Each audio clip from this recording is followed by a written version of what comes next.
Hello, everyone. Hello, everybody, and welcome to another episode of the Smokin Tobacco Show. I am Matt Tobacco from SmokinTobacco.com, and I am joined with Smokin Nicole, my Hello. girlfriend.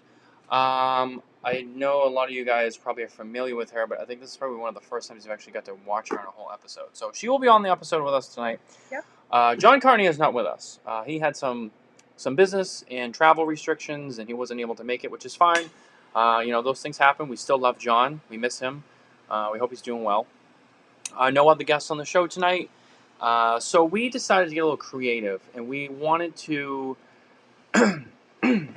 excuse me, we wanted to do something a little different. As much as we are a cigar show, we're a cigar-focused group. We wanted to get into something that kind of goes hand in hand with cigars, and that's whiskey, and more specifically, bourbon. And for those of you who are in the bourbon circle, you know it's the time of the year. This is our holiday season. Well, it is a holiday season, but this is like the actual season for bourbon hunting, shopping, buying, trading, the whole deal. This is it. This is when the distilleries release all their special releases. The BTAC is out, Pappies are out, and they're going to stores, going to lotteries, the whole thing. It's all going on. So for those of you guys who know about it, you know. Now, for those of you who don't know, there is a little bit of a bourbon boom, similar to how there was a cigar boom in the 90s, and then cigars took off, and that was the thing.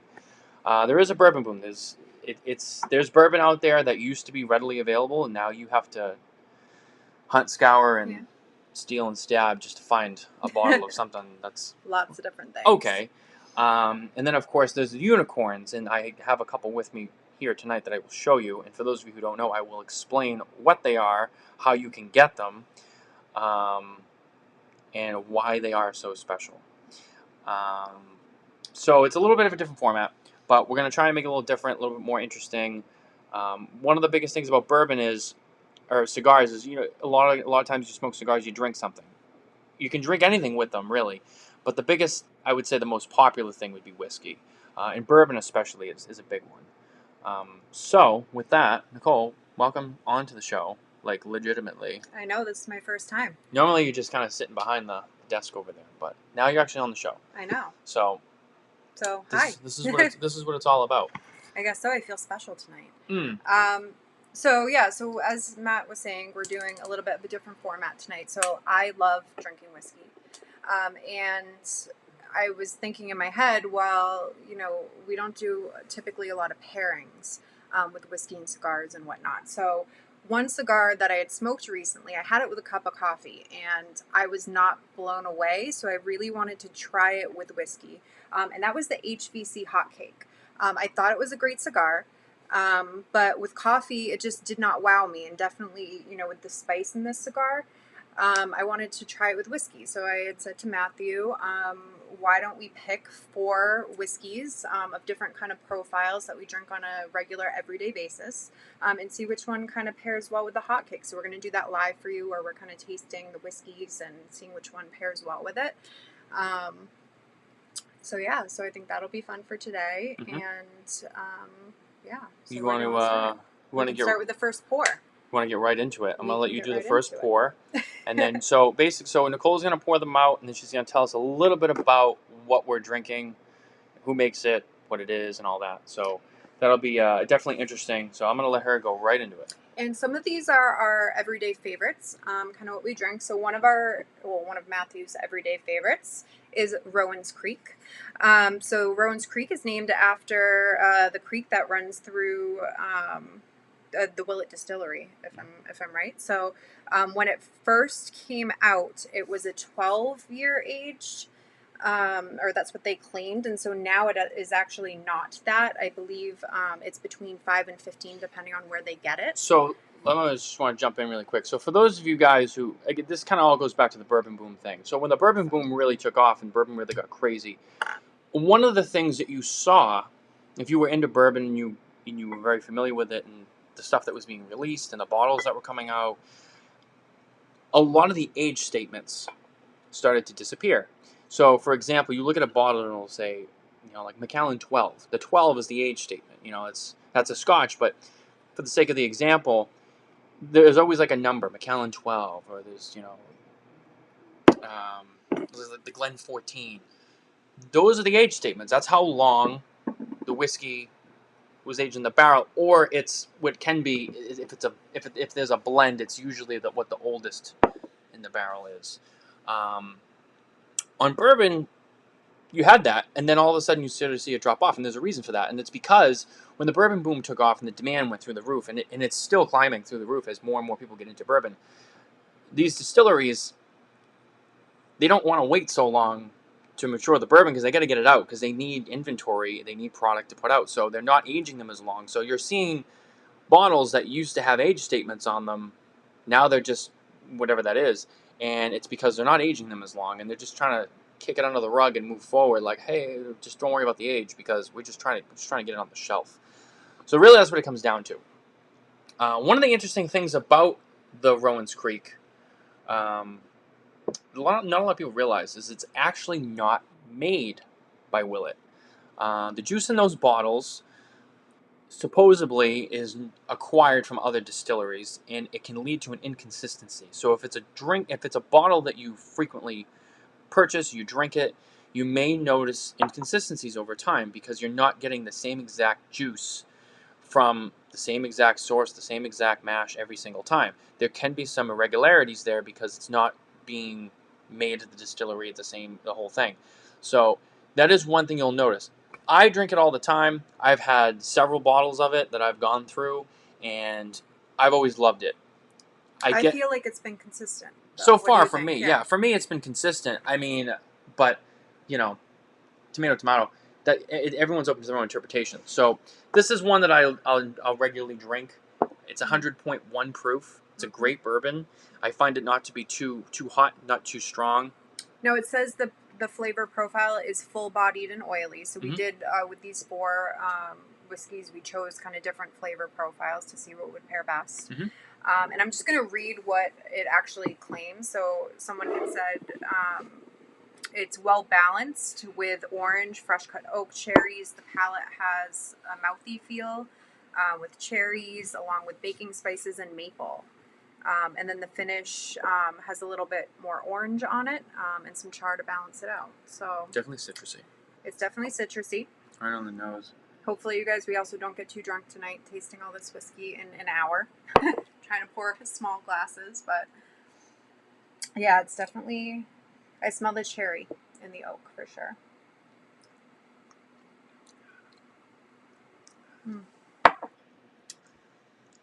And it is 101 proof, so it does taste like it is it's 100.1 proof. Yep. So it definitely tastes like that, but it's still pretty. Has a decent burn. Yeah. A lot of people will talk about the burn, or people who don't normally drink whiskey, they say like, oh, it burns. The burn factor is, all of them are different, and it depends on the strength and the blend and all that. But yeah, there is a burn factor. If you're a regular whiskey drinker, you get used to the burn. I mean, it's just how it goes. But when you are looking at bourbons, you do look at the burn specifically because it's one of the things you take into consideration because they're all going to burn differently. Some are going to burn less, some are going to really burn. Nice burn. Yeah. Not too rough. Yeah. It's a smooth burn, if that even makes sense. It's a smooth burn. And also, feel free to ask questions for anyone who's tuning in with us. It's just us tonight, so definitely ask away. Agnes, I see, asked, does mild vertigo pair well with the cigar? I don't know, but I hope your vertigo isn't that bad, Agnes. Well, Agnes, you should do a little research study and get back to us. Let us know. And maybe if you're not too shy, we'll have you on the show and you can tell us all about it. Yes. But, no, so the Rowan, I love the Rowans. Look, the thing is, the Rowan's it's not an allocated bottle, and I promise for those who don't understand what I'm talking about, I will explain this tonight.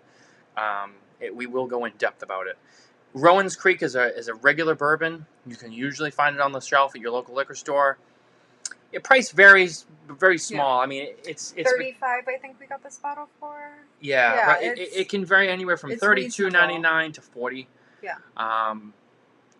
Decent price for a decent bourbon. It's an everyday drinker. Yeah. It's not too hot. It's not too crazy. It's a good table bourbon. It's a good sipper. And as you can see, we have gone through a lot of it. This is that's like our 5th bottle. We do like that one. Like this year. Hey, So, you know what? COVID hit us all hard, so that's what happens. so that's the Rowan's Creek. Willet is another distillery that I do like. They have some pretty cool releases. When we get into the Alakid and their rare stuff, they have the Family Estate stuff, which is really cool. The purple tops, they get the green top rye. Really cool releases. They're a smaller distillery, but they have some really cool stuff. So this is definitely one of my favorites. But I think we're gonna go on to the next one here. What do we got next? Yeah. Well, the real question is, what did you think of how it paired with the hot cake? So the hot cake is kind of a spicy cigar, and one of the things I noticed about the hot cake is it's got like this rosemary and pepper kind of tone to it. I smoked this cigar. Was it a few weeks ago now? Mm-hmm. I think it was about a few weeks ago. I don't think it was a month. Probably a few weeks. We had Renier Lorenzo on the show from HVC. Yeah, and you had a hot cake. And I had a hot cake, and I had told him, I was like, oh, this is fantastic. I was picking up notes of rosemary, a little bit of pepper spice, a little bit of dry spice, very flavorful. Wasn't too crazy, but it definitely flavorful. I would say it pairs nice with that. That's not a crazy bourbon. It's not over flavorful, but it's not bland. I'd say that it balances out really well. That's generally a bourbon that I'm going to smoke with most. I would drink with most of my cigars anyway, because that's like my everyday. Because I find it to be it's very neutral. I find it very easy to kind of mix with anything. I think it pairs well. I think it pairs really well. That's a great pairing right there. Absolutely. The HVC has a Mexican San Andreas wrapper on it, so you're getting a little bit more intensity there. And I think that adds to that character, which is great with a bourbon, especially. And not with a coffee. Yeah, not with a coffee. That's not a coffee spot. I mean, if you're going to drink coffee, I'd recommend something a little lighter, a little bit more on Connecticut shade side. So I would say this definitely, that wrapper alone just puts it right in the whiskey wheelhouse. So why don't we go to the next pour? All right, so our next one is going to be the Woodford Reserve Double Oaked. And actually, Matthew hated this whiskey. Yeah, you might want to pour these a little smaller too. A little lighter. Come on. I think we should pour heavier. I don't know what you all think. But I'm also a bad influence, so. She's a bad influence. She's also got that Irish blood, so she can drink pretty good. Yeah, I can. The Irish and the Italian in me can handle a lot of liquor, so. Between the wine and the whiskey, she's got both down pat. But anyway, I loved the Woodford Reserve Double Oaked, and he just did not like it. Yeah, it was too bitter for my taste. I felt it was too heavy. I think it was too thick of a flavor. It was too heavy of a juice for me. It just wasn't on my palate. So, for those of you who don't know, it is double oaked. So what double oaked means is that it was charred for a second time in a virgin oak barrel. That's why it's called double oaked. The second dose of the oak is supposed to add additional layers of a dark and roasted flavor. This is a 90 proof, a 90.4 proof. So this is definitely going to have a lot less burn. The flavor profile, they're calling it a sweet and rich flavor profile. It says the classic Woodford flavors are there, but cherry, pumpernickel, vanilla, caramel, leather, and sweet spice. And there's also an additional sweet flavor to this. And I think that's just from the double oak that I went through. Yeah. So let's give this a taste. And again, I'm a little biased, so it's all right. I really do love this. And I really don't, but it's okay. It happens. So if anyone is tuning in, I'd love if you share what you're drinking tonight, or if you're having just a splash. Just enough for a taste. That's good. He's like, I don't want to drink the one I don't like. No, I mean all of them. I'm not. No. I just need a little splash. I don't want to overdo it. All right, so right off the bat, see, I get that sweetness. You get the sweetness, but I smell the vanilla. So this one's a lot more vanilla-y. What's the? What? So this is a 90.4 proof. So we're lower in proof than the Rowan's Creek. But it's interesting because the Rowan's Creek just goes down so much more lighter and easier versus the Woodford Reserve. I found it to be heavier. It was a thicker bourbon. It tasted stronger, a little bit more unrefined, whereas the Rowan's Creek to me was a little bit more in terms of comparison, not as a whole. Side by side, I would say the Rowan's tasted a little bit more refined than the Woodford. But I'm going to try it again, and we'll do it. It may be side by side. It'll be different. Yeah, we'll do a fresh tasting. Right on the nose. Picking up a lot of that. The sweetness, the caramel I pick up in this, the sweet spices. I don't pick up like any pumpernickel or anything like it's saying in the tasting profile here, but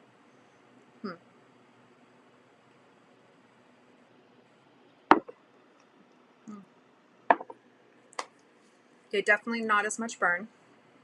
Not as much burn, much lighter burn. I get like a sourness. Yeah. It's like a maybe not so much a bitterness, but a sourness. Well, it says Bing cherry in here and the citrus. So there's citrus in there. So I'm wondering if that's kind of the sourness you're feeling.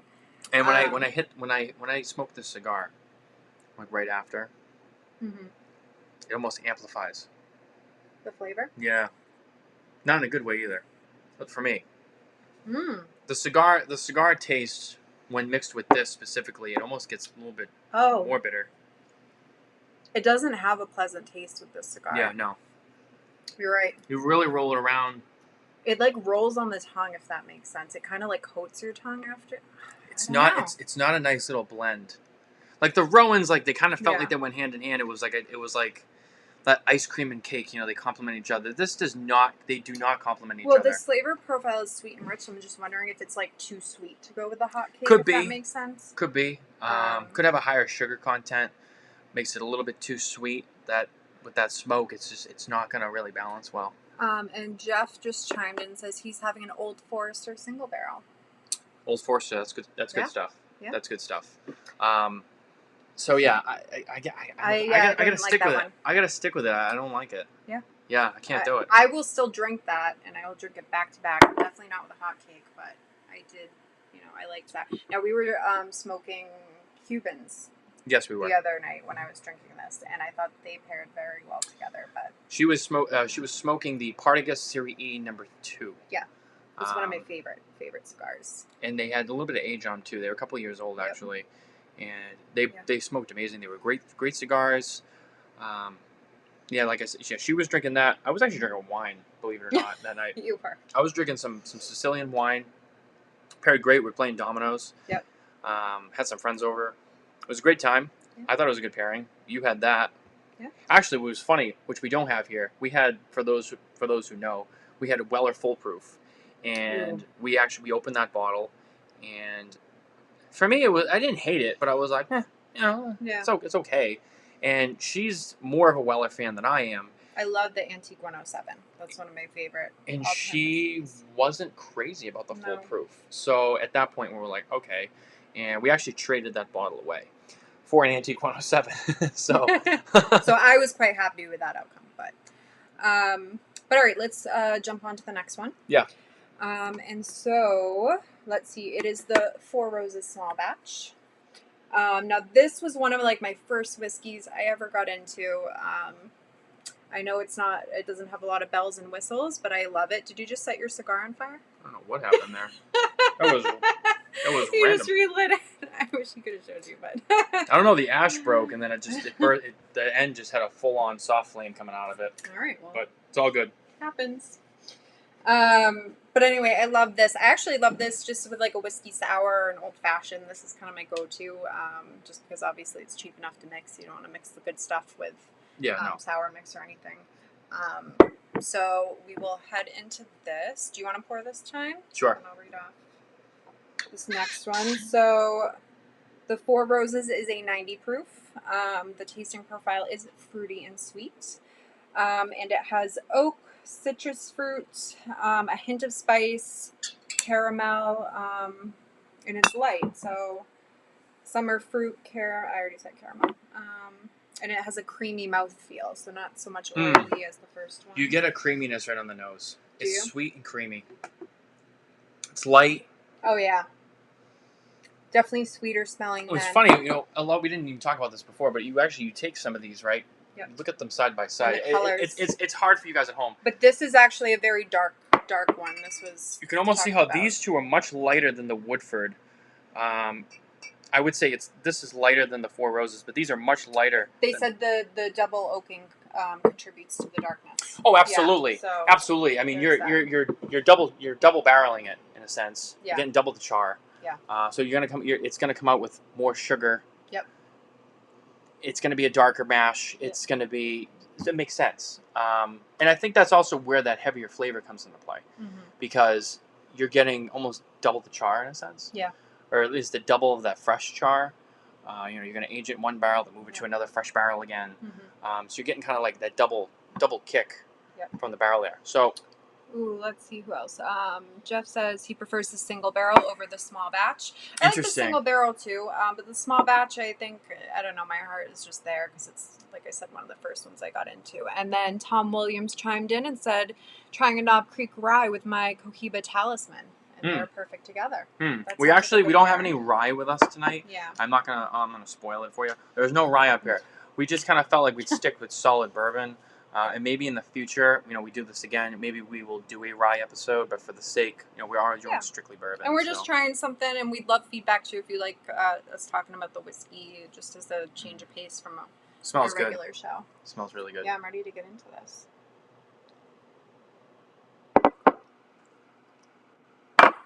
Okay, right away I'm going to tell you. Tart.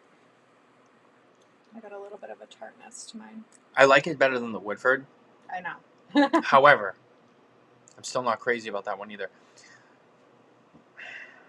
That's a 90 proof. Well, they're both 90 just about. So. That's a 90.4. That's just a 90. Four Roses is just a solid 90. Yep. For the sake, they're both 90 proof. So still lighter burn than the Rowan's Creek. But I still get a sourness from it. Yeah. It's tart. Nope. It's really tart. To me, it's a lot more tart, I should say. Yeah. Compared, I feel like the Woodford is a lot sweeter. I do get the caramel undernotes, I feel like, to it, but I feel like there's more burn. A little bit more burn, like not a lot. A little bit more. Yeah. I'd say it's a little bit more rough. Yeah. I'll give the Woodford, I think it was a little bit more polished than that Four Roses. I think it's a little bit more of a more refined juice, so to speak. I would pick it over the Woodford, but I'm not crazy about either one of them. No, I don't get that gross aftertaste that I got with the Woodford Reserve. I don't either. I feel like while I wouldn't really drink the Four Roses, it's not really my cup of tea. Yeah. I would say the cigar does pair nice with it. They play well together. They mix and mingle.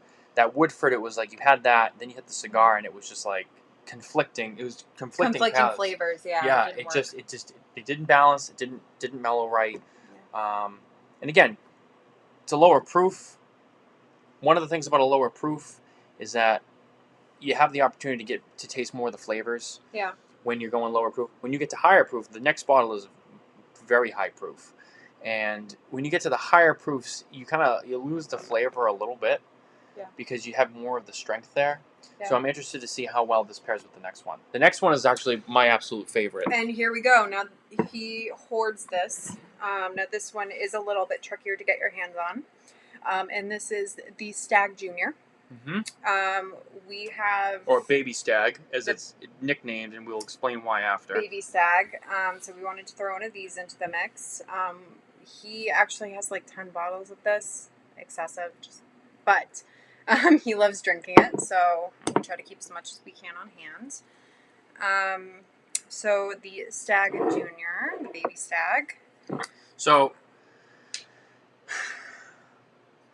how do I get into this the right way? So the Stag is one of my absolute favorites. I love this bottle. I hoard too much of it because I love it. It's not because I'm just gonna sit on them, or it's not because I'm just gonna like try and flip them. I'm not into that. I stock them because I drink them and I want to have them when I want them. They're also released a little bit differently than the first three bourbons you saw. The first three bourbons you saw, you can go down to any liquor store and it's sitting on the shelf. This is a bourbon. This is where we get kind of into the bourbon hunting game, so to speak. So this is a bourbon that is known as an allocated bourbon. This is made in smaller quantities. It's more limited. This is not something that's generally going to be sitting on the shelf, although I'm not saying you won't see it on the shelf, but if you do, it's probably only been there for a few hours. Or it's been overpriced. Or it's been heavily overpriced. Yeah. This bottle should retail at $59.99 roughly, and it can be sold for as high as $200 to $300. Yeah. Whether that's secondhand or it's a store that got like a case of it, or not even a case And of they it. just know what they have and want to price gouge. Yeah, and they just want to overprice it. They're trying to get a quick bang off of it because they know someone will spend it because they'll be desperate enough. But yeah, so this is a more limited bourbon. Now, one of the things that's also different about this is that it's released in different batches. So it's released twice a year, and each release is a different. It's a different batch, so to speak. Yeah. So, for example, the fall batch could be, I think this year's spring batch, I want to say was 130 point something proof. Yeah. Those came out in the spring, and then in the fall, the second batch was released, and that batch was like 132. Yep. So it varies. It does vary, and I wouldn't say it varies that much. Maybe within like 10, like a percentage of 10, because I've seen it in the 30s and again, to 40s. it depends. It depends on a lot of things. This bottle, I want to say it has like an 8-year. Remember, the age terms have dropped off of bottles, but I believe on the Stag Junior, it's about 8 years. Now, before we even get into sipping it, it has an older brother. Those of you in the know will know who I'm talking about. For those of you who don't know, this is where the bourbon hunting gets really crazy. And I do have it with me, and I will show you. But he is very proud because this week he acquired 2 very special bottles. This is Big Stag. This is the George T. Stag, sometimes known as George Senior. This is part of the Buffalo Trace Antique Collection, or BTAC as it's commonly called. So both of these are made by the Buffalo Trace Distillery, which is a very well-known distillery. They make a lot of very special bourbons, a lot of crazy stuff. A lot of the bourbon hunters, it's a lot of it's Buffalo Trace people going for. Although there are other distilleries that make crazy stuff. Buffalo Trace, I'd say, is probably the biggest. Yeah. So this bottle, this is a bottle that you're really not going to find. If you find it in a store, it's probably the only one. It's probably around $800. And you have to be patient because if you take up bourbon hunting, there's no going back. You're going to be on the hunt forever. So the thing I will tell you with this bottle is there's really very few ways to get it. These are released once a year. It's released in the fall, along with 4 other bottles in the lineup. Thomas H. Handy, William LaRue Weller, the Eagle Rare 17, I believe, the George T. Stag, and the Sazerac Rye. Those 5 bottles make up the Buffalo Trace Antique Collection. As I said, they're released once a year. They're released in the fall. Most of the time, the stores that get them will more often than not release them as part of a lottery. Yep. Because they only get very, very small. They might only get a case. They might get 2 cases. It's not a lot. And they may just keep them for their employees because they're extra special. That's something that happens sometimes. Or what they will do is they'll, let's say they get 1 case. A case of the antique collection, by release is only 3 bottles. So let's say they get 1 case, they get 3 bottles. Mm-hmm. They might even just call their top 3 customers and say, "Hey, do you want to buy an antique bottle?" Yeah. Most stores, I would say, more often than not, do a lottery where it can be run one of 2 ways. It can be based on how much you spend and you'd be invited to the lottery, or they'll just do an open lottery system where you can purchase a ticket. In the state of New Hampshire, for example, and I believe there's a few other states that do it this way, New Hampshire actually runs all of the liquor. Yeah. There's no private liquor stores. So as a whole, New Hampshire acts like one big liquor company. So they have their own lottery, which is free to enter. Anyone can enter it. Yep. And you get an email and you get picked, and basically you're notified that you're allowed to buy the bottle. You still, even if you get picked, you don't just win the bottle. You still got to buy it, but you win the chance to buy the bottle. That's how difficult this is to get. And they don't price gouge with their prices. So that's the other good thing about it is at least in New Hampshire, it's at a reasonable price. Yeah. So if you are in New England, you do have to drive there. So if you're trying to enter from a different state, probably not going to happen unless you're going to be in New Hampshire. But if you're kind of close, willing to make the drive, I would definitely enter. And this is actually the time of year where they do come out with the lottery. They haven't done it yet, but this is the month. So actually, if that's something for you to go up and, if it's feasible for you to go up and drive, I absolutely recommend going on the New Hampshire State Liquor Store website and entering to try to win. So basically, what you see here is, while they're both a little difficult to get, you're going to see this far more often than not. Yeah. This is going to be that one bottle where you walk into the liquor store. If you see it, it's going to be one bottle on the top shelf behind the register. You have to ask for it. And it's gonna have a massive price tag on it.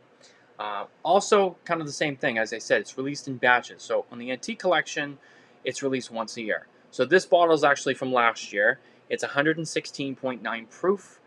I've actually had sips out of this particular release, and it's very good. It's one of my all-time favorites. I love this bottle. It was good. I will drink this bottle. This is not a tradable bottle. This bottle is for us.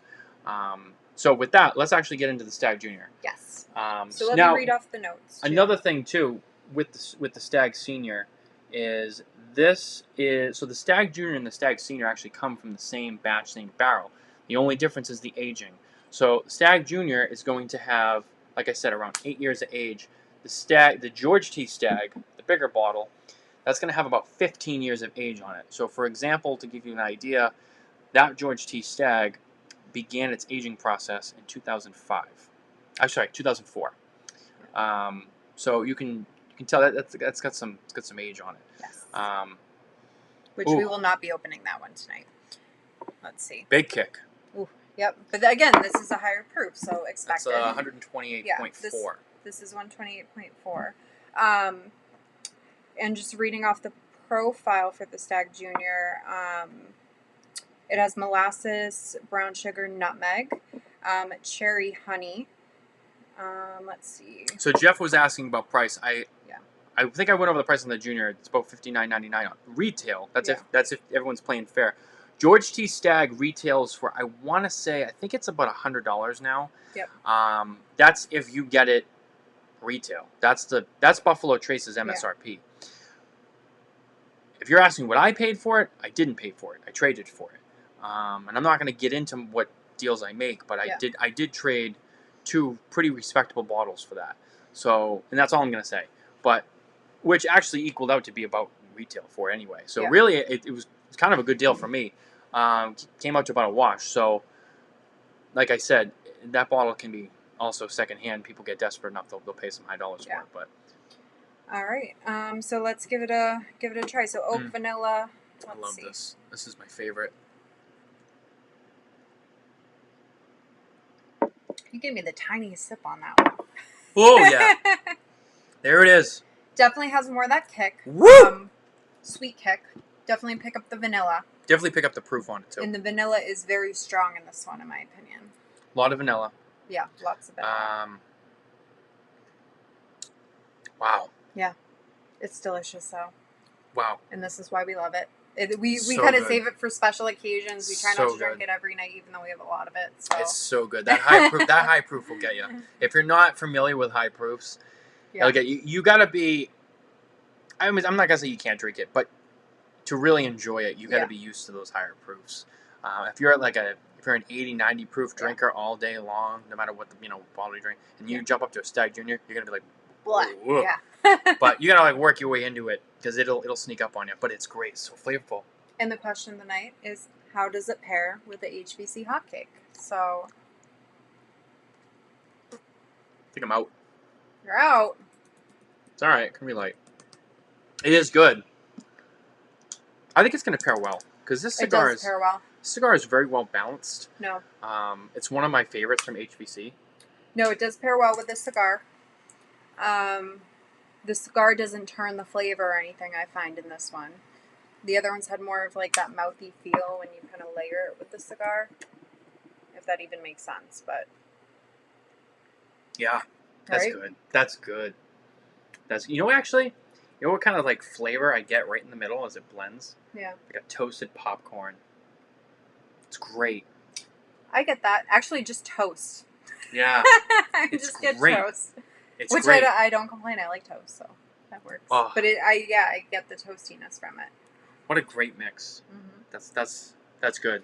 So just compared to all of them, I would say the Rowan's Creek and the Stag Junior, if you can find it, work very well with this. The Rowan's Creek still is a good pairing, but I wouldn't do the Woodford Reserve or the Four Roses. I think those are just too sweet, and I think it's both of those I think had more of the citrusy, like bitter cherry undertones to it, and I think that's what doesn't work with this. Yeah. In my opinion, the citrus. Whereas this one in the Rowan's Creek is just more on the sweet side. Yeah, that's a fair statement. Yeah. That's a fair statement. One other thing, now that we've kind of gone through this, we've done our little pairing, we've done our tasting on this. I figured I could touch a little bit more on bourbon as a whole, for you guys following along, and maybe this is new to some people who don't understand. So, as I mentioned before, the Stag Junior and the George T. Stag are both from the Buffalo Trace Distillery. It's one of my favorite distilleries. They make some of my favorites. The Colonel E.H. Taylor Small Batch, both the Stags.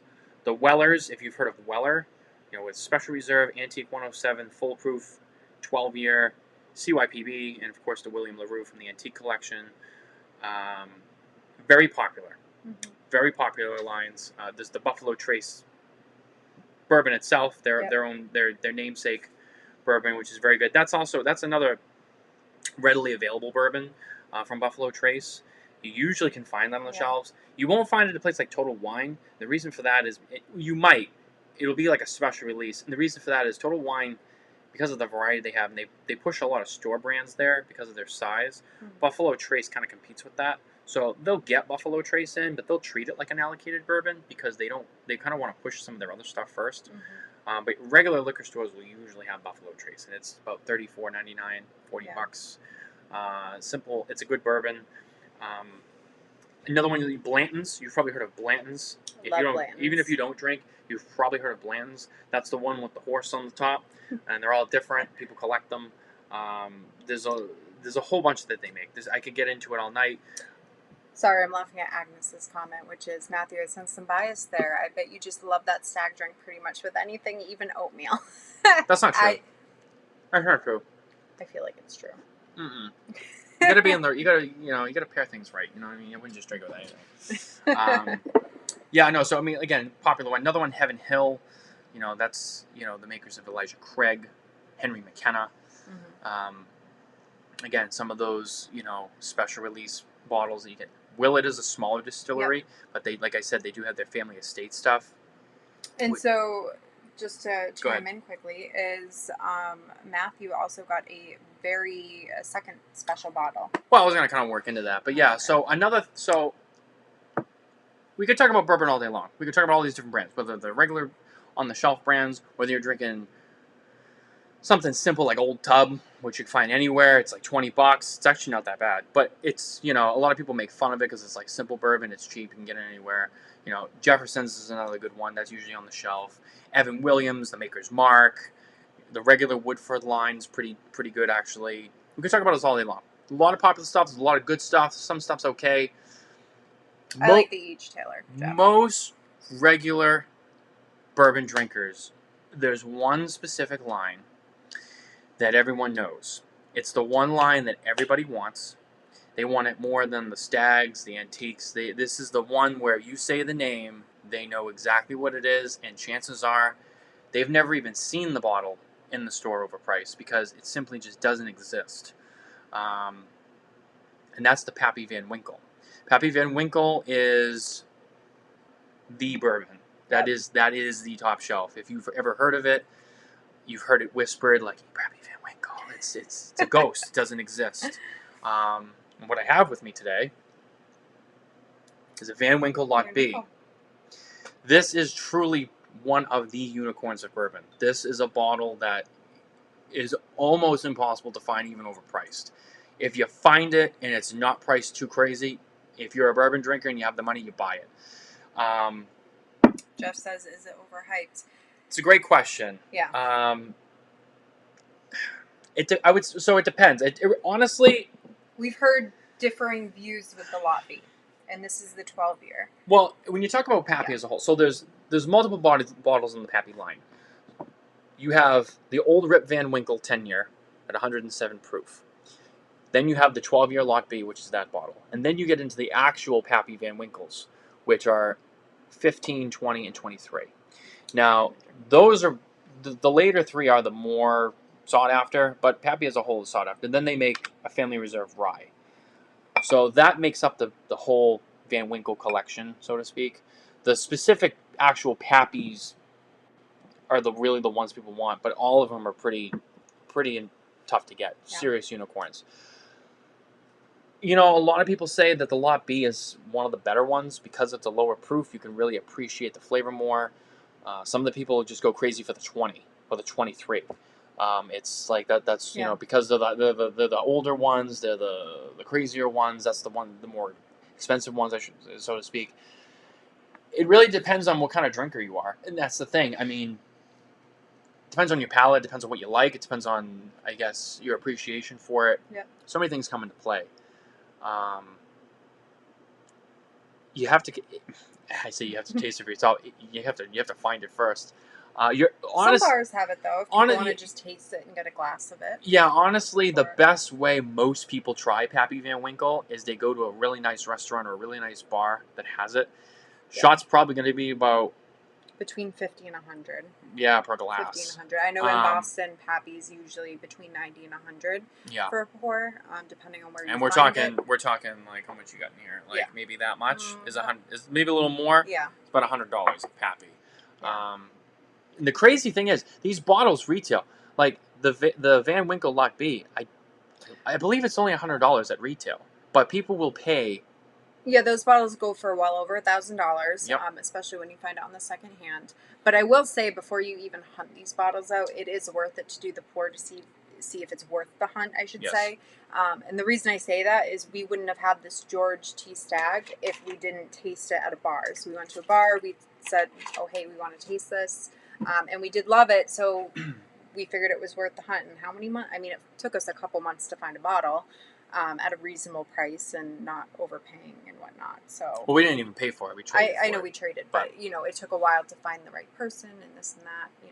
Because that bottle goes for what, 800, 900 on the second hand. Second hand it can range anywhere from 5 to 800 or 900, which we're not going to pay because we're normal people. So we can't pay that. And that's the thing. So a lot of people ask me, well, how'd you get a Van Winkle? How'd you get one? I traded for it. Yeah, that's the short answer. That's the way to get it. I traded for it, and that's the way you find it. I have a very good friend of mine who actually got picked for a George T. Stag in a lottery. He bought the bottle at retail. It was like, I think he paid $90 for it. Yeah. And he took that bottle and he traded that bottle for a Pappy Van Winkle 15 year. Yeah. Which he hasn't opened yet. I think he's waiting to get the whole collection. Yeah. He's gonna crack them open. But so even if you don't like something, it's kind of worth it to get it if it's something that's of value. If it comes across your path, or you just happen to run into it, because you could potentially trade it for something more. Yeah. And then you're not paying top dollar for it. One of the things about Pappy that also kind of in itself affected other bourbons was specifically with Buffalo Trace. There is, as I mentioned before, there's another line called Weller. Mm-hmm. Now, the thing that's unique about Pappy and Weller specifically, and it's kind of why they go hand in hand, is they are both from Buffalo Trace's wheated mash bill. So when you're talking about bourbon, you're talking about whiskey, you have a makeup. It's mostly corn, and then there's wheat, there's rye, there's things that make up the mash. And Weller and Pappy are both from the wheated mash bill. Yep. And they're from the same distillery. So they're very similar. I would say from my conversations with people, the closest matchup to it, one's Pappy to a Weller, would be the Weller 12. That's like the kind of the one, even 107's close. That's kind of very similar. So it's one of those things where most people can't find Pappy. They can't buy one. They can't even trade for one. So what did they do? They started buying Weller because they heard, well, Weller is the next best thing. It's the closest thing to the Pappy liquid. So then Weller became a very scarce liquor, and now people go crazy just for Weller. Yeah. Which I think Weller is good. I think it's not my favorite. I will say that it's not my favorite, but I enjoy it. I appreciate it. I will drink it. Any day. Sure, I'll drink it. But like that Woodford, I won't drink. I don't like that Woodford. But the Buffalo Trace Distillery has several different mash bill makeups that they use to make multiple bourbons. So you have mash bill number 1, which is going to be their Buffalo Trace, the E.H. Taylor, the 2 Stags, the Eagle Rare. Then you have mash bill number 2, which is going to be like your Elmer T. Lee, your Rock Hill Farms, the Blanton's line. And then you have the wheated mash bill, as I said before. That's going to be all the Pappies, the Wellers. Yep.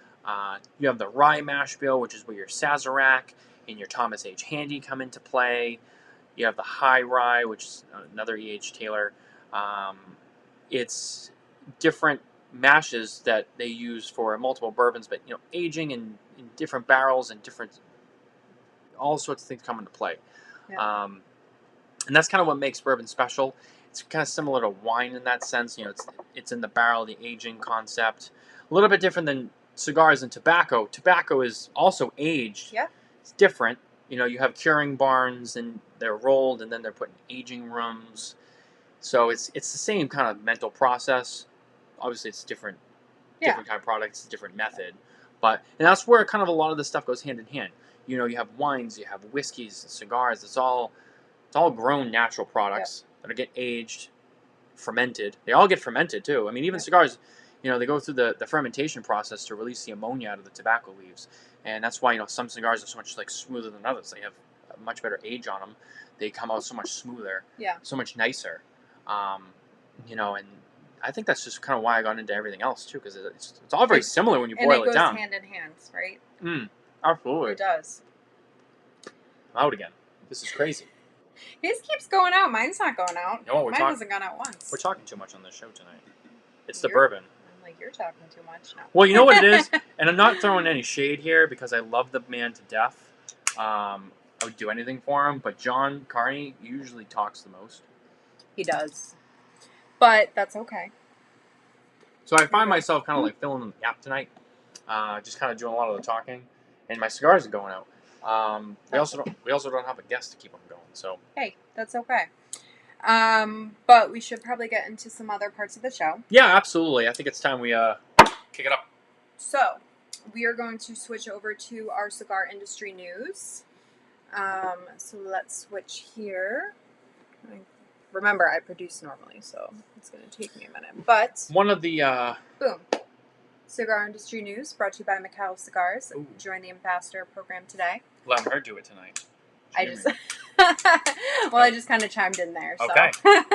All right. Just kind of stealing my thunder there. Sorry. No, it's okay. No, McAuliffe, our friends at McAuliffe, shout out to McAuliffe. If you're not an ambassador, seriously, go check them out. They have some. Get their coin. Show off your coin. Get the coin. Yep, show it off. Join the ambassador group. Join the program. Go to the website. Sign up. McAuliffe. That's right. McAuliffe peeps are in the house tonight. Don't forget after this show to check out their show, Off the Record. Yeah, I think they have the Off the Record tonight. They do. I believe it's at 8 p.m. Central, so about 9 p.m. Eastern our time. So check them out. That's coming up in a few minutes, actually. We might be wrong. Yeah, it might be. I'm not sure. It's either 8 or 9. I don't know. They're an hour back from us, so the whole time zone thing, it messes me up too. So a couple of different things. Yep. I think we talked about this last week, with the election week. Glenn Loop from the Cigar Rights of America, the head director of Cigar Rights of America, has officially stepped down. We knew this was coming. He had mentioned this, earlier in the year. He was leaving his position, after Election Day, and those are some pretty big shoes to fill. He did a really good job in that role, being there on the front lines. As much as we can talk about cigars and whiskeys and all that stuff, there are enemies of the industry. Politically mostly. People coming after. They're trying to tax it out. They're trying to take it away. Whatever, and people like Cigar Rights of America, the Premium Cigar Association, Cigar Association of America, all those groups, they fight for the legislation. They go to Capitol Hill and they do all these things, and they're trying to keep as much regulation out of cigars as they can, so that people like us and you at home, you guys can enjoy these amazing products that we talk about, and the stuff that you guys all love to smoke and go to your local shops and buy. So it's kind of bittersweet. It's nothing bad. He just he wanted to step down as his time to kind of do some different things.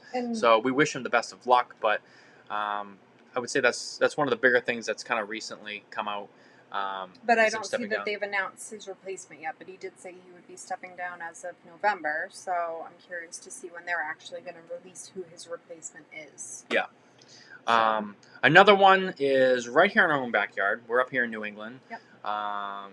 Twin Smoke Shop, as we call it, but what most people probably know is 724 Cigars, if you are familiar with it.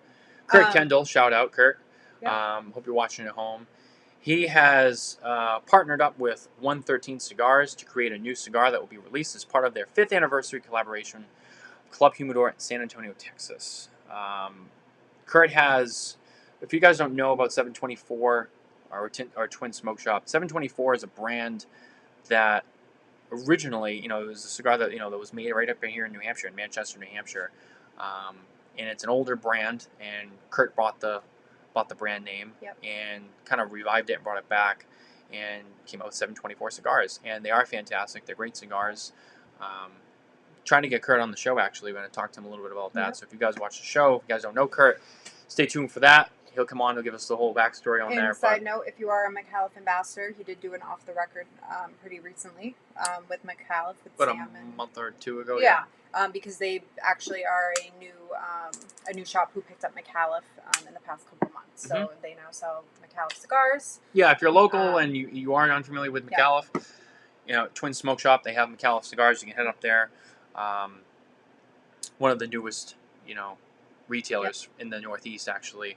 The other one being Castro's Back Room up here in the Northeast. And those are the two closest to us since we're in Massachusetts. But Castro's carries McAuliffe cigars, and so does Twin Smoke Shop. So yeah, that's exciting. You know, I always love to you know, talk about and show off kind of our local people, because, you know, those are people we support. At the end of the day, you know, our biggest bread and butter is our local brick and mortars. So we're going to keep preaching that, just like many other people do, because those are our local shops.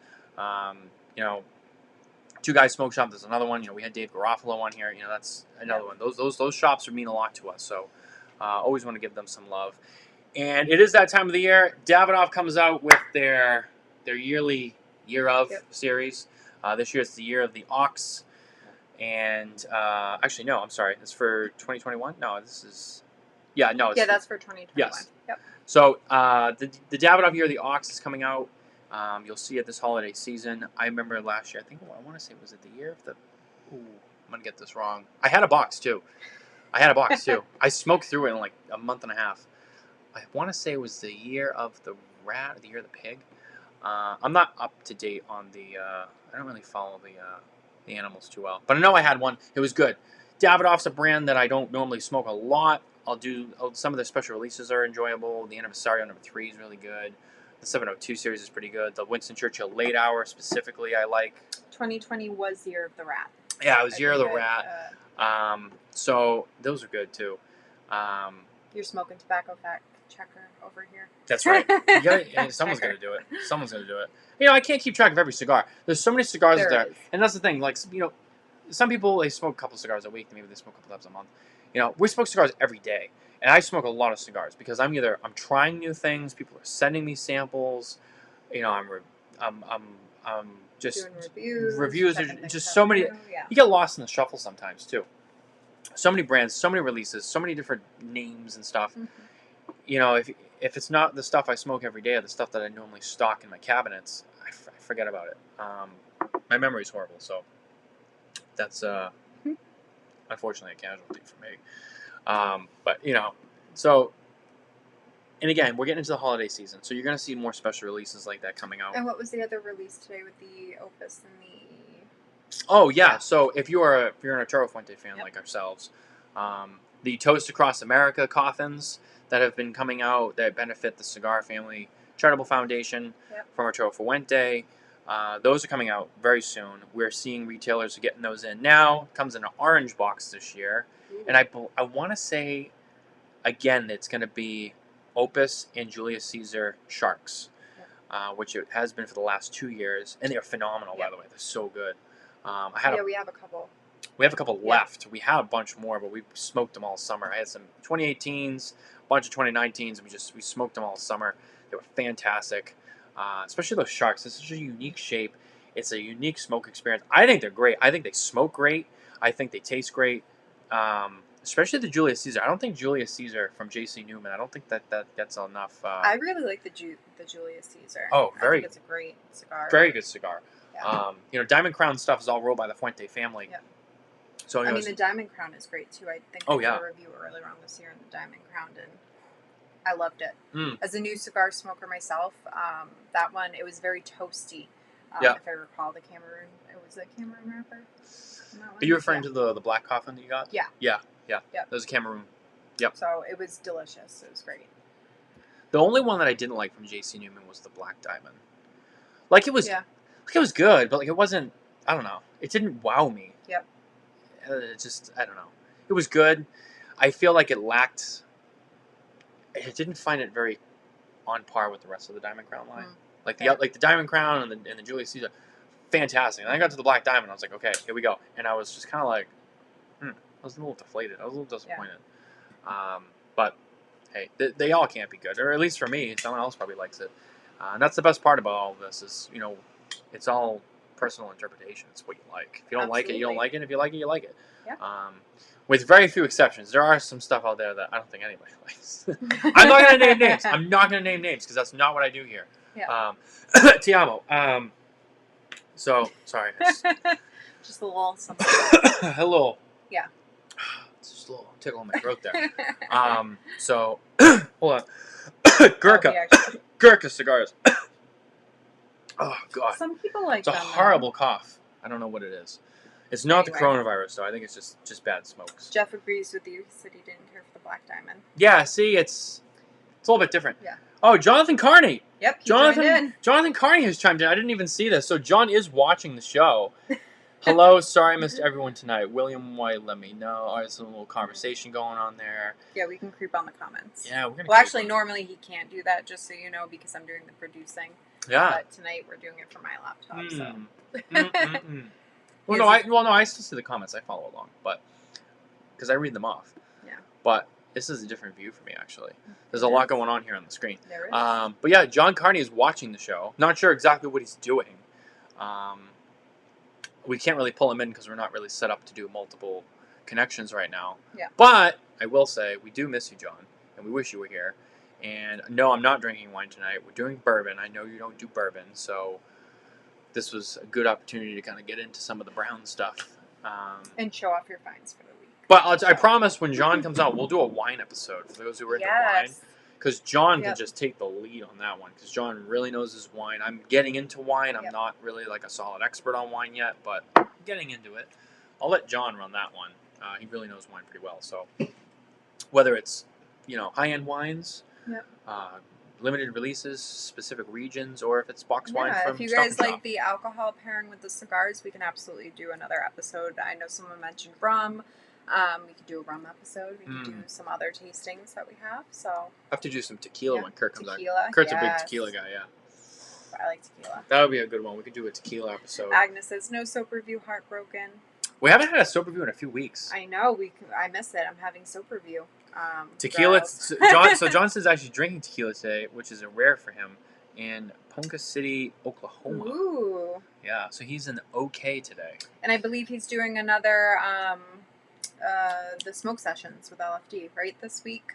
John, you can chime in if you are, but are you going live with it? That would be tomorrow. Yeah. That would be tomorrow. Yeah. The smoke sessions, I believe, and John can chime in and correct me if I'm wrong. I believe all the smoke sessions are going to be Thursday nights, which is one of the reasons why we moved the show to Wednesday nights, just so that kind of frees him up for availability. And yet we moved to Wednesday, and he still didn't make it. Oof. God, we moved the whole show for the guy, and he still didn't show up. I'm just kidding. I'm just kidding. John knows I love him. He's a very busy guy, very, very important guy too. That's why he's a VIP VP. He said November 19th, so. Yes. Yeah. So keep an eye out for that. So keep an eye out for that. We had Tony Gomez on the show last week from LFD, so we got to pick his brain about LFD, all the stuff that John won't tell us on a regular basis, which is cool. We also got to kind of find out what John's really like in the office. No, I'm just kidding. So, no, that was a good show, so thanks to Tony for coming on last week. John, we miss you. We'll see you next week, obviously. But with that being said, we should probably head into our sports segment. Oh, yeah. So let me switch over the screen here. Couple of sports topics, nothing crazy. So welcome to the Sports Corner, brought to you by Nova Cigars. Use SMKTAB15 at checkout to save 15% on novacigar.com. So, first things first, we're in New England, so we cover a lot of New England sports. Sorry. We have to. We're New Englanders, and we're aggressive, and that's what we like to do. I don't really want to talk about the Patriots. I mean, yes, they won on Monday night. Barely. Against a completely defeated Jets team. I think if they lost that game, it would have been more of an embarrassment that they lost to the, defeated Jets. Yeah. But they I think I was watching something and they were saying the Jets is the worst team. Oh, yeah, no, they are. They're 0-8, 0-9 now, I think. I'm not sure. I think it's 0-9. Yeah. So it's a good thing they at least won that one. Yeah. I think that puts the Pats at 3-5, 3-6. Yeah. Um, yeah, it's not looking good for the Patriots. Look, and everyone's getting excited, and everyone's gonna shit on it, but you know what? We still have more Super Bowls than you, with the exception of the Steelers. I mean, Cowboys are not America's team. Cowboys have sucked for a long time. I don't think Tampa Bay is going to be what everyone is hoping it would be, with being like the next Patriots, just because Tom went there. I don't see it being the next Patriots. I'm not saying they can't be a winning team, but I don't think they're going to be the next wonder team of the world. Yeah, I know. Disappointing football for us this year. But let's switch over though for a minute, because there's a little bit of controversy with the Red Sox right now. For those of you who don't know, they hired Alex Cora as their manager for next year. So a lot of people, if you don't follow baseball, if you do and you just don't know, or if you just live under a rock, AJ Hinch, former manager of the Houston Astros, and his bench coach at the time was Alex Cora, were involved in a cheating scandal that involved revealing signs and pitch signs during the 2017 World Series run, which they won. And then the next year, Alex Cora came to Boston and became the new manager and won a title with Boston. And during that time, there was an investigation, and AJ Hinch was fired from the Astros, and then Cora was let go from the Red Sox earlier this year, both serving season-long suspensions. And now that this season has concluded, AJ Hinch has been hired by the Detroit Tigers, and the Red Sox brought back Alex Cora. Now, I was a little bit surprised because the Red Sox are definitely a team that's very... they don't like to deal with a lot of controversies or stuff like that. They kind of like to just let it go and move on. And I didn't think they'd bring back Alex Cora. I thought that would be kind of like a strange move. I think people would be like, well, like, you fire him, you brought him back. But the fact that they brought him back tells me that they have a lot of confidence in him. They're willing to take on that criticism because I think they feel that while, yes, some things happened in the past, Alex has owned up to it. He served his suspension, and now he's just trying to move on with baseball. Regardless of how you feel about Alex himself and his past endeavors, I would say. I see the Red Sox just see a lot of confidence in him. Red Sox also had a very poor season this year. And really... Well, they lost a lot of good players. They lost a lot of good players. So that's part of it. Going through a rebuild. And it happened. That's natural. That's very natural. It happens. I mean, even the Patriots are stumbling this year because they have to kind of put themselves back together. They lost Tom Brady. You know, they don't have Rob Gronkowski. They have started from square one. They have an aging wide receiving staff, especially with Julian Edelman. They need to kind of get some fresh legs, some fresh faces. Red Sox are going through that well. I think they felt like, you know what? Alex Cora won a World Series his first year as manager. He's had a very winning record. I think they're taking the chance. They're bringing him back to saying we trust him to put a team on the field that's going to work right with whatever other moves they're going to make. I think you're going to see a lot of big moves happen with the Red Sox. Yankees, same thing. Yankees have a lot of moves to make in the offseason. They had a good team last year, but they just didn't quite make it. Dodgers obviously finally winning a World Series. And I don't say that like, oh, finally we won. I say like, oh, finally. You only lost 2 World Series and missed out on... They had a great season last year. I think they lost in the first round last year in the playoffs. They finally won a World Series for all this time. Yay! It's only because half the players on that team were from the 2018 World Series Red Sox team, just to name a few. Mookie Betts. So I mean, still we had to kind of help them out in a way. But if you're from LA or a Dodgers fan, look, I'm not going to shine your parade. You got one. Yay! Congratulations. Welcome to the club. But, other than that, NASCAR news. I'm a NASCAR guy. I know you guys probably not NASCAR people, but NASCAR news. NASCAR season has ended. Chase Elliott, number 9 Napa car. He is the NASCAR Cup Series champion this year. Kind of a little underdog story. He's 24 years old, from a small town in Georgia. His father was a Cup Series champion in the NASCAR Series years ago. They actually became the 3rd father and son NASCAR Cup Series champion duo. Ooh. Only the 3rd time that's happened. I would have loved for it to have been the 4th time and had Junior win one and have the Earnhardt family hold on to that. I know you love them. But Junior actually never got one, which was sad. But Junior had a good career, and I still love the Earnhardts. I'm a Kyle Busch fan, but at heart, I've always been an Earnhardt family, so I've always loved Senior and Junior. Those Those have been my actual all-time favorites. The Earnhardts are very special for me. I've talked about it before on the show. But so that's another season that's ended. So basically, we're left with the rest of the football season. Yep. Normally, hockey and basketball have started up by now, but they had just ended due to the pandemic. So I'm not actually sure when those seasons are going to start. There's been some talk about maybe beginning of next year, like January, February. They're actually going to start the next season, but I don't know. I'm not sure. So sports-wise, we're getting kind of down to the barrel here. There's really not much going on. Nope. We have football, which is good, but I mean, New England's not doing great, so we're gonna have to find another team to rally behind, like everyone else up here. Let's be a Tampa Bay fan. All the bandwagon people. No, I refuse to do that.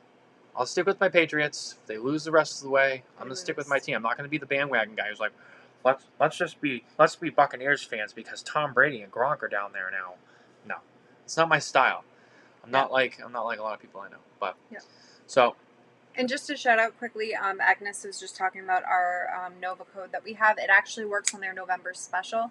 I'm not sure what it is, but they do have a monthly special every single month where they offer something at a discounted price, and you can actually partner that with our 15% off, and that gets you even more money off. So definitely take advantage. I know Agnes loves Nova just as we do, but we also love pretty much most cigars, so we have to switch it up here on the tobacco estate. It's hard. I mean, we have a lot of cigars here, and every time we go to smoke, you think like, oh, you have so many options.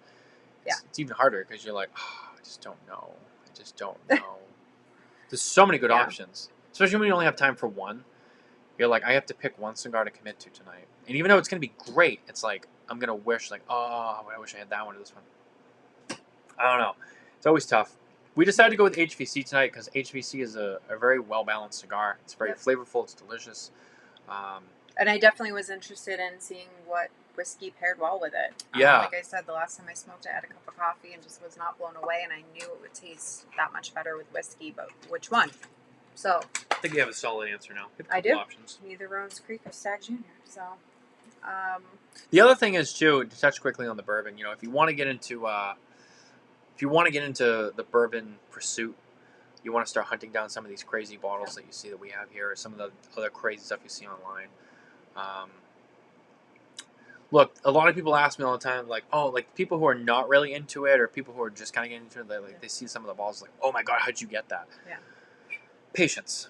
I'm gonna tell you right now, it's patience. If you're not trying to spend like crazy amounts of money on this stuff because you just want it so bad, like you want to get it fairly.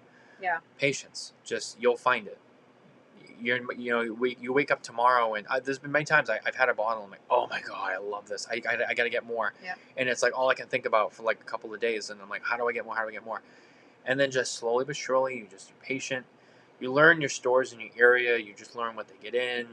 You start to follow the bourbon release schedules, and you get tips on people. You join some of the bourbon groups on Facebook. People say like, hey, like this is dropping in this area. Look for your lotteries, your local. Lotteries are big too. Into the lotteries. That but the number one thing is, and I'll say this, is you stick with your local liquor store. You pick whatever store you go to, whatever, and to stay loyal to them. You buy everything from them. Buy your beer, buy your wine, buy all your bourbon from them, buy all your alcohol from them. Be loyal, get to know them. It doesn't hurt. Be a nice, friendly person. Support their business. Get to know them. Come in. And then, when that time of the year comes around, and they get a little bit of some good stuff, those are the people that are going to get asked first. Like, hey, you're a good customer of ours. We have this available. If you're that guy who just goes into a random liquor store all the time, which, I mean, we all do it. Yeah. I'm not going to lie, we do it. But if you're that random guy who walks into your corner liquor store and you're like, hey, do you have any George C. Stagg? They're probably not going to give it to you. Even if they have it, and they're willing to sell it to you at a fair price, they're not going to give it to you because they're like, who the hell are you? Like, I only have 3 bottles. I'm just going to give it away. They're going to give it to the guy who comes in every day, or every weekend. He grabs his 6-pack, a couple bottles of wine, maybe a fresh bottle of bourbon, and he knows the manager. He's like, hey guys, how's it going? How are you today? Hey, what's new? You seem interested. That's the guy who's getting the call first, not the guy who just kind of filters in off the street. Some of the lower stuff, like the Stag Junior, the Wellers, the E.H. Taylors, it's hit or miss. Sometimes you get lucky, it's on the shelf. Sometimes you go in there, you buy a couple bottles, say, hey, do you guys have anything special too? That's the other thing too. If you're not familiar with that liquor store, you don't really know the people, if you're gonna ask for stuff, like don't just go in there being like, hey, do you have any H Taylor? Like go in there and say, hey, what's new? Like what do you guys recommend? Kind of go through, commit to buying some other regular bottles, and then say, hey, do you guys have anything special? Like is there anything else you guys have? And they might, hey, you know what? We have a Weller Special Reserve out back if you're interested. We can sell it to you. Oh, great. Um, those are really the best strategies. Don't be those people who go to Total Wine and which the whole Total Wine thing is like a Is whole. that a countrywide store anyway? Is Total Wine? Oh yeah. That's a Okay. nationwide chain. I mean, Total Wine, everyone knows it. Total Wine is a great store. I love Total Wine. We bought a lot of bottles from them, a lot of rare stuff, a lot of regular stuff. We do a lot of shopping at Total Wine, but Total Wine is just one of those places where it's just so big, and it's like everybody goes there, and everyone's going in there asking for Weller and Special Reserve and whatever. You get the few people who just don't know, and they're going in there asking for Pappy, and the manager will laugh at you and be like, "Hey, like you're dreaming. We don't get that stuff here." Or just the regular asshole employee. Yeah, there's one guy. I'm not going to mention any names because I don't do this, but there's one Total Wine near our house where we live, and we go there. And the guy who generally works the bourbon aisle is kind of an asshole. And it's like you go in there. We have some regular bottles in the hand. We have some wine. We're just, hey, you guys have anything special by any chance? Really polite about it. Not just trying to go in there and flip bottles. Like with the bottles we buy, we drink. Sometimes we trade them, but we don't flip bottles. That's not our style. This guy would just talk down to you. Like, you're asking him to bend over backwards to open a bottle for you. It's like, I'm just trying to shop, unfortunately, you'll run into that. You're going to run into some stores where you ask about stuff and they might have it and they still won't give it to you. Even if they have like 15 cases of it, they'll be like, no. Yeah. And that's and look, that's just, unfortunately, that's just part of the bourbon game. So Yep. it gets a little complex. That's the gist of it. That's the light pitch on the whole bourbon thing. I know a lot of people have asked me about it, so took a whole show, got it out there. Now you're on your own. You gotta go out there and find your own bottles. You want the crazy bottles like that. Yep. Start getting little bottles, collecting them. Just start trading your way up. That's really the best way to get it. Or enter a lottery. Maybe get lucky. And please, if you guys enjoyed the episode tonight of us pairing whiskeys with a cigar, please let us know. We can do other alcohols if it's something you're interested in, on episodes that we don't have guests on. Yeah. So send us a message, let us know, and we would love to, we can experiment with other liquors. Like I said, we could do rum, tequila, wine. All popular ones. All popular things. All the things that still get drank with cigars, too. People drink a lot of rum with cigars. Yep. Tequila with cigars. Yep. People do wine with cigars. I do wine with cigars. It depends. Wine's different because it's a much more milder alcohol, I would say, than compared to like a liquor or spirit. Yep. So it's definitely going to hit your palate with the cigar differently than some of these more boozy spirits, so to speak. So picking the right cigar is a little bit more important with wine, in my experience. I would generally not with the wines that I drink. I would probably not do a hot cake with it. I just find they would really compete with the flavors of the wine. I drink a lot of reds. If I do it, I would probably do something a little bit more milder, or maybe something more like a darker Maduro that's a lot sweeter with the wine. I wouldn't do something that has a lot of spice or like a strong, like the San Andreas wrapper. Not necessarily. I probably wouldn't do that.